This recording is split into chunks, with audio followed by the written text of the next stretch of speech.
بسم اللہ الرحمن الرحیم. شروع اللہ کا نام لے کر جو بڑا مہربان اور نہایت رحم کرنے والا ہے. ہم آپ کو اپنے YouTube channel hidden info official میں خوش آمدید کہتے ہیں اور امید کرتے ہیں کہ آپ سب خیریت سے ہوں گے.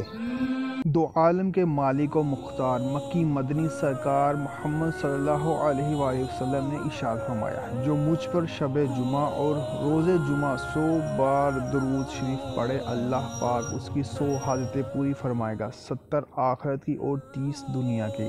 تو میرے ساتھ پڑھے، اللہم صلی علی سیدنا محمد وعلی آل سیدنا محمد. تاجدار مدینہ سیدنا محمد صلی اللہ علیہ وآلہ وسلم کا فرمان علی شان ہے، جس نے عیدین کی رات یعنی شب عید الفطر اور شب عید الاضحیٰ طلب ثواب کے لیے قیام کیا، یعنی وہ رات عبادت میں گزاری، تو اس دن اس کا دل نہیں مرے گا جس دن لوگوں کے دل مر جائیں گے.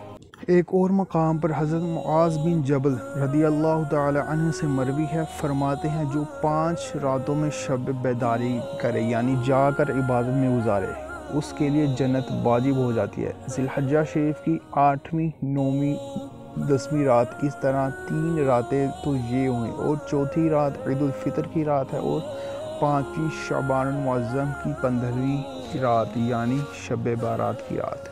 حضرت بریدہ رضی اللہ تعالی عنہ سے مروی ہے کہ حضور انور مدینہ کے تاجور محمد صلی اللہ علیہ وآلہ وسلم عید الفطر کے دن کچھ کھا کر نماز کے لیے تشریف لے جاتے تھے، اور عید الاضحیٰ کے روز کچھ نہیں کھاتے تھے جب تک نماز سے فارغ نہ ہو جائے.